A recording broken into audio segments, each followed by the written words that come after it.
Welcome. I am Alicia Alexander, creator of She Forgave Blueprint that empowers women who have been victims of sexual abuse and have lost their voice, confidence, and will for life. And as a result, to help them regain that confidence, get that voice back, and to live a life of fulfillment. Life for me was normal. I was a happy-go-lucky child, yet shy and reserved. But I believed that anything in life was possible, that the sky was not the limit, only a target. And I loved God unconditionally. I enjoyed the outdoors, I enjoyed camping, I enjoyed church activities. I was happy to have someone in my life who I considered to be a father figure, someone whom I loved and trusted. But one day, my life changed. At the age of 12, my father figure became my abuser. Yes, he sexually abused me. I was confused, lost, distraught, because I trusted that person and I truly trusted him. Immediately, my innocence was stolen. My voice was silenced and my confidence was shattered. My abuse continued for several years. During that time, I struggled sexually, mentally, emotionally, and spiritually. And there was a deep, unexplainable pain. Now I was even more confused. I was literally living in fear. I had many sleepless nights and overall no longer had a will for life. My life had completely changed, and I no longer saw myself or my life the same. He stole my innocence physically, but the emotional abuse was equally horrific. He told me I was ugly. He told me that no one would ever love me, and if I grew up, I would be a nobody in life. His words stayed in the forefront of my mind, and I felt worthless. I felt that ugliness that he spoke of, and I became ugly, depressed, and powerless. I often felt emotional numbness. I believed I was living, but I was in denial. I was ashamed of my body, and the flashbacks to my abuse were frequent even when I was away from home. I took steps to prevent such hurt, such as getting involved in extra activities at school or at church, staying back for after-school program, so that my contact with my abuser would be minimized. But I was still powerless. Powerless to stop the hurt and powerless to stop him from hurting me.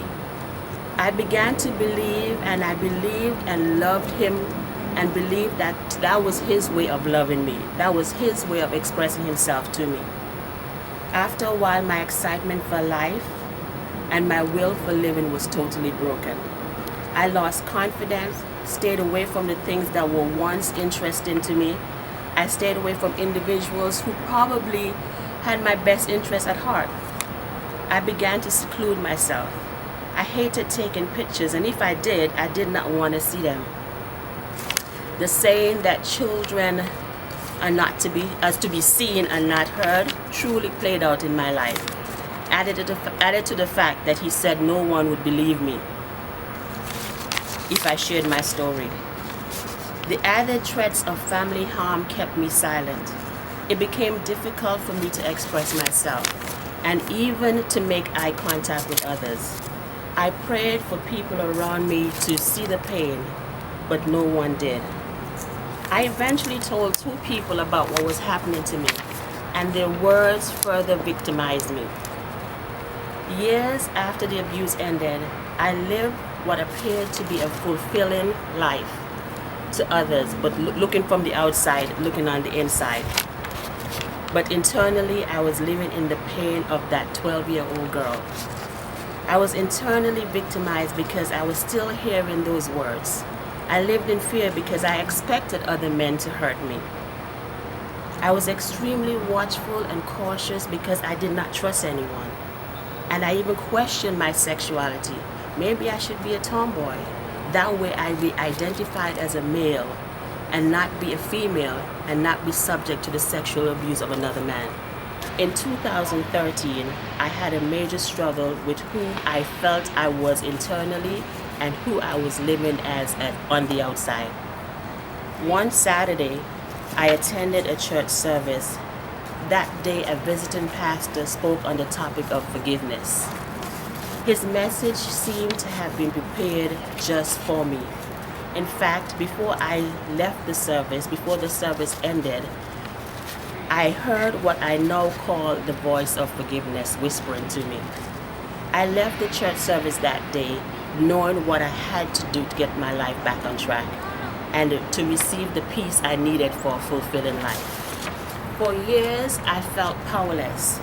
And even as I got older, moved on to a different country or different state, attended college, got involved in sexual relationships, got married, had a child, there were events that took place in my life that indicated that the words of my abuser was somehow controlling me.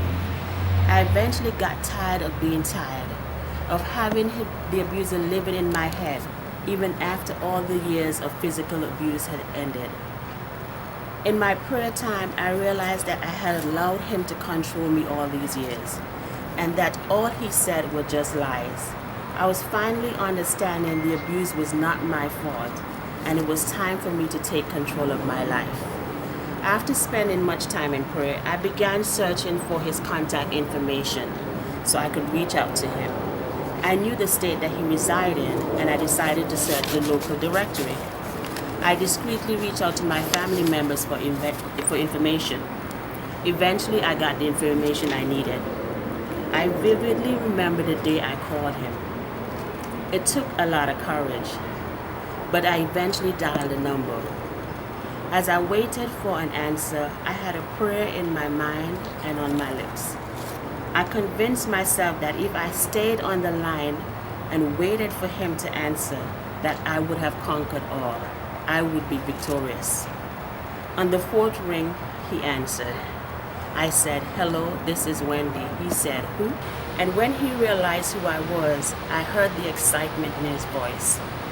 He got excited immediately. I immediately brought his excitement to a stop by letting him know why I was calling.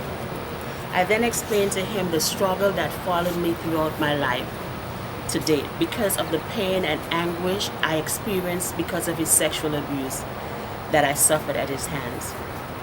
I forgive you for the pain you caused me, the scars you inflicted on me, the innocence you stole, but I will no longer allow you to live in my mind.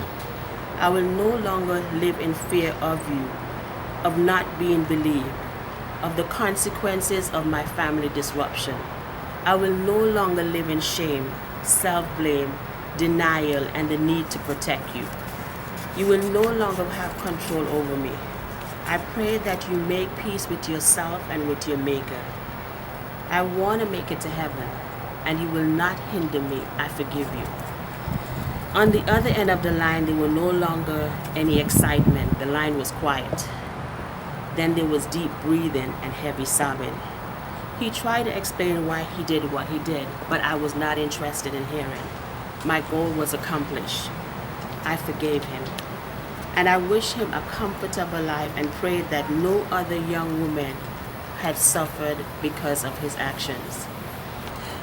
I knew that my actions would liberate me because I've lived in prison of my abuser for too long. That is why I did not wait for him to reach out to me for forgiveness. I decided to give forgiveness. I knew I had to reach out to him to be free. I did not want to wait for it. I wanted my voice back. I needed my confidence to be restored. I wanted to live and not just survive. I wanted my power back. The day I forgave my abuser was the day my burdens were lifted. I was no longer in prison. I was no longer a victim. I was no longer being blamed for anything. I was no longer blaming myself. I felt victorious. That is the reason why I'm excited about sharing my story with you. Everyone's story is unique, and people take different avenues to receive their healing.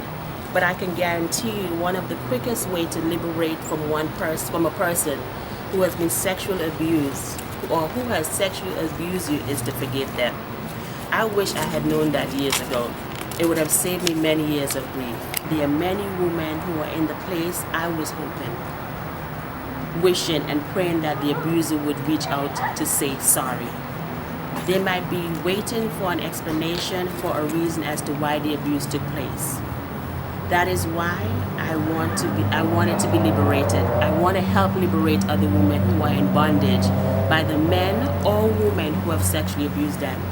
I want to help other women stop allowing the abuser to be in control of their minds and instead regain their power and take control of their lives back by giving forgiveness even when it's not asked for.